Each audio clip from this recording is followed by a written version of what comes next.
लोकसभा चुनाव के साथ साथ उत्तर प्रदेश की 4 विधानसभा चुनाव में भी उपचुनाव हो रहे हैं। इसमें लखनऊ की पूर्वी विधानसभा सीट भी आती है, जो भाजपा के विधायक आशुतोष टंडन के निधन से रिक्त हुई थी और यहां पर 5वें चरण में यानी 20 मई को मतदान होना है। बीजेपी ने यहां से अपने पुराने कार्यकर्ता और अवध क्षेत्र के उपाध्यक्ष ओपी श्रीवास्तव को प्रत्याशी बनाया है। ओपी श्रीवास्तव ये हमारे साथ है। ओपी जी, पहला सवाल यही, टंडन जी के परिवार की सीट मानी जाती रही है, आपको टिकट एक पुराने कार्यकर्ता को क्या लगता है, क्या महसूस होता है? आपके माध्यम से मैं भारतीय जनता पार्टी के शीर्ष नेतृत्व का, देश के परम आदरणीय प्रधानमंत्री आदरणीय श्री नरेंद्र मोदी जी का, भारतीय जनता पार्टी के राष्ट्रीय अध्यक्ष सम्मानित श्री जगत प्रकाश नड्डा जी का और देश के यशस्वी रक्षा मंत्री और लखनऊ संसदीय निर्वाचन क्षेत्र का पिछले कई बार से प्रतिनिधित्व कर रहे परम आदरणीय सम्मानित श्री राजनाथ सिंह जी का, प्रदेश के लोकप्रिय मुख्यमंत्री परम आदरणीय श्री योगी आदित्यनाथ जी महाराज का और समस्त भाजपा के शीर्ष नेतृत्व का हृदय से कोटि कोटि आभार व्यक्त करूंगा कि मुझ जैसे सामान्य कार्यकर्ता को इस लखनऊ जनपद की, प्रदेश की राजधानी जो है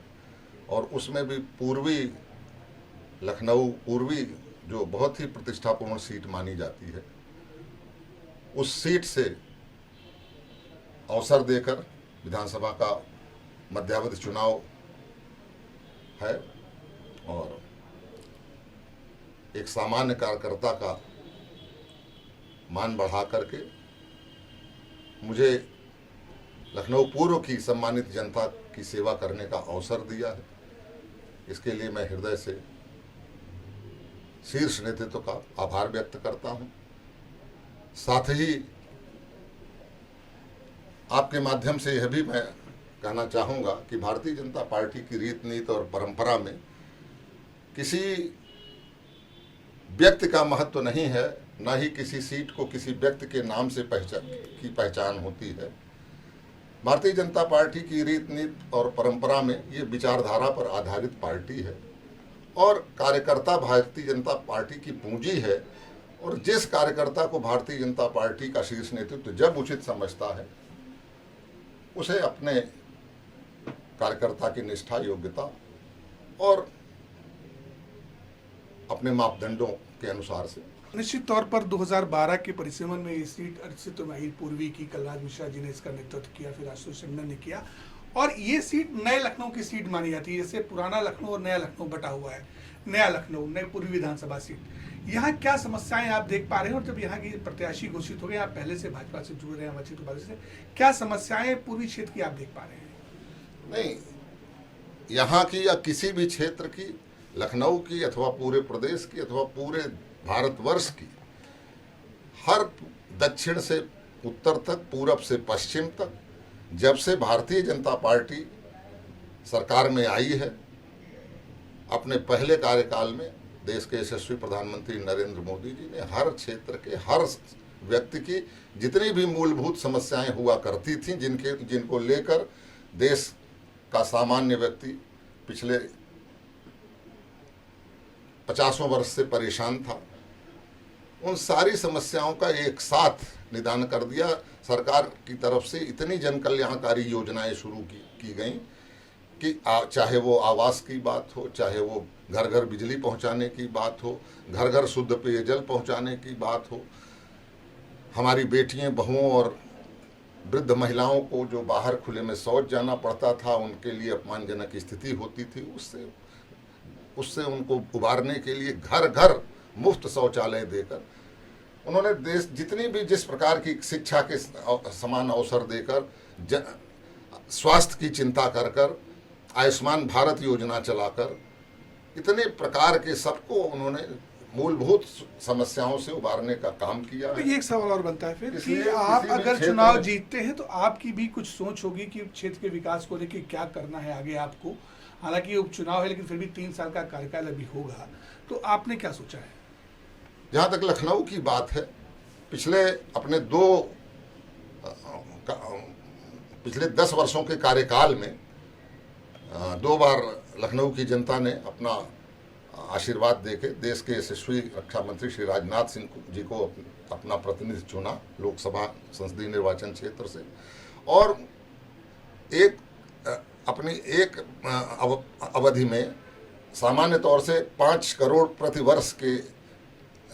उससे देखें अगर, तो 25 करोड़ एक सांसद को अपने क्षेत्र के विकास के लिए निधि मिलती है। अपने पहले ही कार्यकाल में उन्होंने 1000 गुना 25,000 करोड़ रुपए के विकास कार्य लखनऊ में कराए। दूसरे कार्यकाल में उससे भी बढ़कर उन्होंने 50,000 करोड़ रुपए के विकास कार्य अवस्थापनाओं सुविधाओं से लखनऊ का कायाकल्प कर दिया है। अब लखनऊ पुराना लखनऊ रहा पहचान में नहीं आता। लखनऊ देश के सबसे अत्याधुनिक हाईटेक शहरों में अब उसकी गिनती हो रही है। लखनऊ में road connectivity, air connectivity, rail connectivity के मामले अब लखनऊ टर्मिनल 3 वाला लखनऊ हो चुका है। गोमती नगर में अत्याधुनिक विश्व स्तरीय रेलवे स्टेशन बन के लोकार्पित हो चुका है। 105 किलोमीटर की आउटर रिंग रोड तैयार है, जो शहर पे आबादी का दबाव पड़ रहा था। हर पूरे प्रदेश का कोई भी पूरे किसी भी जनपद का व्यक्ति लखनऊ में लखनऊ की सुविधाओं को देखकर लखनऊ में अपना आवास बनाने की मंशा रखता है। एकदम से पिछले सालों में लखनऊ का आकार बहुत बेतहासा बढ़ा है। शहर आबादी के दबाव से चरमरा गया था, जो 105 किलोमीटर की आउटर रिंग रोड बना करके लोकार्पित कर दिया माननीय रक्षा मंत्री जी ने। उससे 105 किलोमीटर तक सड़क के दोनों छोर पर आवासीय कॉलोनियां, कल कारखाने, औद्योगिक प्रतिष्ठान लगने की सब अनंत संभावनाओं का द्वार खोल दिया उन्होंने। एक आखिरी सवाल और मेरा यूपी साहब जी, कि कांग्रेस ने भी अपना प्रत्याशी यहाँ से उतार दिया है, और इसके साथ ही इंडिया गठबंधन की बात करें तो हालांकि अभी समाजवादी पार्टी ने अपना प्रत्याशी नहीं उतारा, लेकिन गठबंधन की बात चल रही कि गठबंधन तो शायद प्रत्याशी न उतारे। कितना चुनौती मान रहे हैं कांग्रेस प्रत्याशी, जो कि वो स्थानीय सभासद है और स्थानीय भी है? भारतीय जनता पार्टी के सामने कहीं भी किसी प्रकार की पूरे देश में कोई चुनौती नहीं है। वस्तुतः ये सब,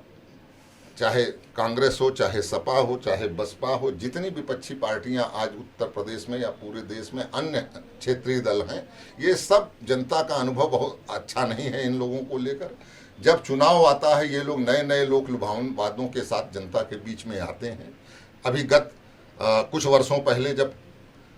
भयंकर आपदा कोरोना की आई थी, कोई कहीं बाहर नहीं नजर, न सपा किसी को नजर आ रही थी, न सपा को कोई ढूंढे खोज पा रहा था, न बसपा किसी को मिलती थी, न कांग्रेस मिलती थी। सब अपने अपने बंद कमरों में छुपे बैठे थे। ऐसे में भारतीय जनता पार्टी के राष्ट्रीय अध्यक्ष जी ने एक शब्द में, सिर्फ एक शब्द कह के, सेवा ही संगठन है, संगठन का मूल स्वरूप ही बदल दिया, जनता के जन कल्याण में लगा दिया सारे कार्यकर्ताओं को। और भारतीय जनता पार्टी का कार्यकर्ता जान की परवाह किए बिना, जिस समय सबकी जान पर, सबके सिर पर मौत मंडरा रही थी, उस समय भारतीय जनता पार्टी का कार्यकर्ता सबके भोजन की चिंता, सबके औषधि की चिंता, सबके स्वास्थ्य की चिंता, सबके उपचार की चिंता। और माननीय रक्षा मंत्री जी ने उसी कोरोना काल की अवधि में DRDO के माध्यम से लखनऊ में 2 डेडिकेटेड कोविड हॉस्पिटल खुलवा के और प्रचुर मात्रा में खाद्यान्न सामग्री की व्यवस्था लखनऊ में करा के लोगों की जीवन और जीविका की चिंता की। तो भारतीय जनता पार्टी को लेकर बाकी आदरणीय नरेंद्र मोदी जी ने अपनी 2 कार्यकालों में जहां मूलभूत आवश्यकताओं की सामान्य जनता की पूर्ति की, वहीं देश की पुरानी जन आकांक्षाओं की, जो देश की पुरानी अपेक्षाएं थी, आकांक्षाएं थी, उन सब को पूरा करने का काम करके जनता का प्रचंड विश्वास और प्रचंड जन समर्थन अर्जित किया है। निश्चित तौर पर भले ही चुनाव भारतीय जनता पार्टी को अपने सामने कहीं कोई चुनौती नहीं, निश्चित तौर पर भले ही चुनाव लोकसभा का हो, लेकिन जो उपचुनाव है विधानसभा के, इनमें भी जो प्रत्याशी है वो भारतीय जनता पार्टी की जो सरकार है, केंद्र की जो मोदी सरकार है और प्रदेश की जो योगी सरकार है, उनके कामकाज को लेकर के जनता के बीच है और उनका पूरा विश्वास है कि निश्चित तौर पर जीत उनके ही हाथ लगेगी। सारा समय के लिए लखनऊ से कैमरामैन सत्येंद्र राय के साथ रजत सिन्हा।